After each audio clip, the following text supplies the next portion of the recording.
Shalom, selamat siang, saudara-saudara yang dikasihi di dalam nama Tuhan Yesus Kristus. Selamat berjumpa pada renungan siang hari ini. Salam sejahtera buat saudara semua. Dimanapun saudara berada, damai dan sukacita oleh Roh Kudus melimpah senantiasa dalam hati dan kehidupan saudara semua. Sebelum kita mendengarkan renungan firman Tuhan, mari kita berdoa. Bapa, dalam nama Tuhan Yesus Kristus, kami bersyukur karena kasih kemurahan-Mu, penyertaan-Mu dari siang hingga pagi hari ini. Terima kasih buat kekuatan, kesehatan, dan segala berkat kebaikan Tuhan. Pada saat siang hari ini, kami rindu mendengarkan sabda firman-Mu. Urapi kami, berikan kami hikmat dan pengertian, untuk memahami akan firman-Mu ya Tuhan, dan jamah hati kami, supaya kami taat dan rela melakukan segenap perintah-Mu. Terima kasih Tuhan, dalam nama Tuhan Yesus kami berdoa. Haleluya, amin. Saudara yang terkasih, ayat pembacaan Alkitab kita hari ini terambil dari Mazmur 32 ayat yang ke-8 sampai 9. Mazmur 32 ayat 8 sampai 9. Aku hendak mengajar dan menunjukkan kepadamu jalan yang harus kau tempuh. Aku hendak memberi nasihat, mataku tertuju kepadamu. Janganlah seperti kuda atau bagal yang tidak berakal, yang kegarangannya harus dikendalikan dengan tali les dan kekang. Kalau tidak, ia tidak akan mendekati engkau. Judul renungan kita hari ini adalah Tuhan Nahkoda di kehidupan kita.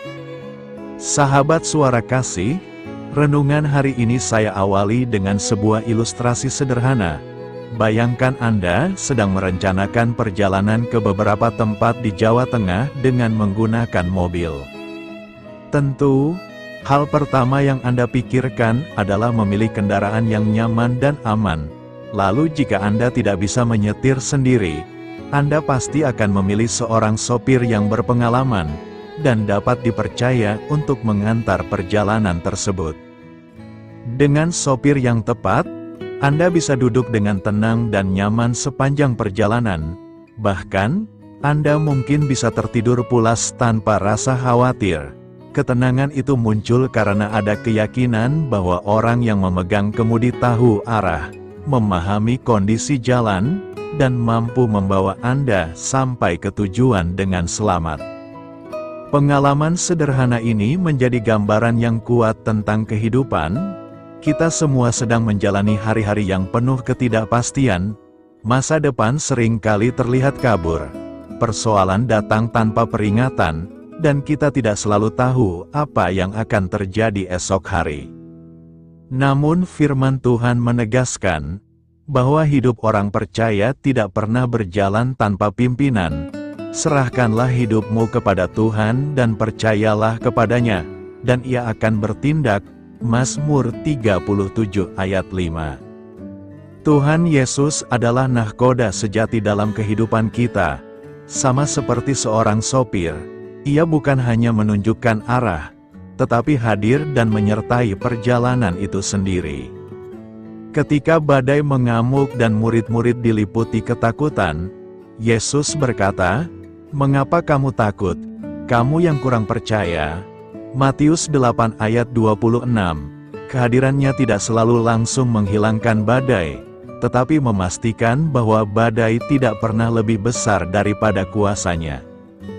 Sahabat suara kasih, Alkitab mengingatkan kita, percayalah kepada Tuhan dengan segenap hatimu, dan janganlah bersandar kepada pengertianmu sendiri. Amsal 3 ayat 5-6. Saat kita berusaha mengendalikan hidup dengan kekuatan sendiri, kelelahan dan kecemasan mudah menguasai hati. Namun ketika kita menyerahkan kemudi kepada Kristus, damai sejahtera Allah akan menjaga hati dan pikiran kita, sekalipun arah hidup belum sepenuhnya kita pahami. Marilah kita renungkan, kesetiaan Yesus telah dibuktikan melalui salib dan kebangkitan. Ia bukan hanya mengetahui tujuan akhir perjalanan hidup kita, tetapi juga setia menyertai setiap proses menuju ke sana. Tuhan Yesus Kristus tetap sama, baik kemarin maupun hari ini dan sampai selama-lamanya.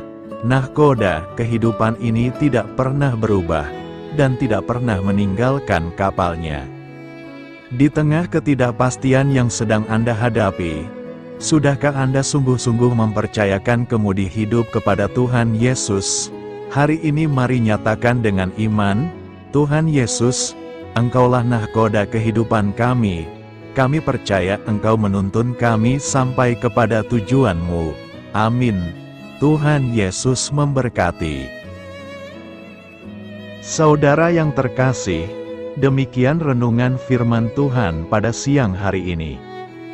Semoga menjadi berkat bagi kita semua, dan sebelum kita melanjutkan segala aktivitas kita di siang hari ini, mari kita berdoa. Bapa kami yang di sorga, Bapa yang kami panggil di dalam nama Tuhan Yesus Kristus. Bapa di surga, terima kasih atas kebaikan yang telah Engkau tunjukkan kepada kami. Tolonglah kami Bapa, untuk mencurahkan kebaikan itu kepada sesama kami. Kami juga bersyukur Tuhan, atas pertolongan-Mu, penyertaan-Mu, dan atas berkat-Mu di dalam hidup kami. Kami berbahagia dan bersyukur atas kebaikan Tuhan pada siang hari ini.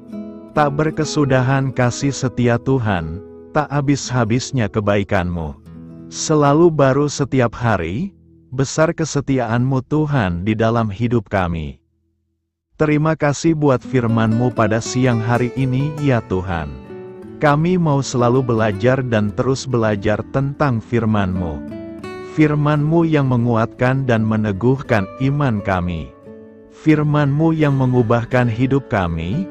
Kami mau berjalan bersama Engkau di sepanjang kehidupan kami. Agar kami tidak tersesat di dalam dunia ini, kami mau melakukan firman-Mu ya Tuhan di sepanjang kehidupan kami. Agar kami menjadi kuat berjalan bersama dengan Engkau ya Tuhan. Terima kasih ya Tuhan buat kesempatan hidup yang masih Engkau berikan. Kami mau pakai untuk hormat dan kemuliaan nama-Mu. Segala pergumulan dan persoalan hidup kami serahkan di dalam tangan-Mu. Engkau yang akan menyelesaikannya bagi kami. Kami hanya berharap kepada-Mu. Bapa, hamba berdoa untuk saudara-saudaraku yang sudah mendengarkan firman-Mu siang ini, yang saat ini sedang mengalami sakit penyakit, pergumulan masalah, kebutuhan ekonomi. Kiranya Engkau jamah, sembuhkan, dan pulihkan, berkati perekonomian mereka. Serta berikan jalan keluar atas setiap masalah dan pergumulan yang sedang mereka hadapi. Dan ajarlah kami ya Tuhan, untuk selalu berharap dan percaya seutuhnya kepada Tuhan Yesus. Kiranya Engkau terus memberkati kehidupan kami, keluarga kami, sanak saudara kami, daerah tempat tinggal kami, bangsa dan negara kami, pemerintah-pemerintah kami. Biarlah semuanya dalam perlindungan-Mu ya Tuhan, dan jadilah sesuai dengan kehendak-Mu yang terbaik di dalam kehidupan kami. Dan pada siang hari ini ya Tuhan, kami berterima kasih buat perlindungan-Mu di sepanjang waktu yang kami lewati. Siang hari ini, kami akan melanjutkan aktivitas kami sebagaimana mestinya. Kami yakin dan percaya perlindungan tetap ada di dalam hidup kami di sepanjang hari yang akan kami lewati ini. Terima kasih ya Tuhan, inilah yang menjadi doa dan permohonan kami. Dalam nama Tuhan Yesus kami berdoa. Haleluya, amin.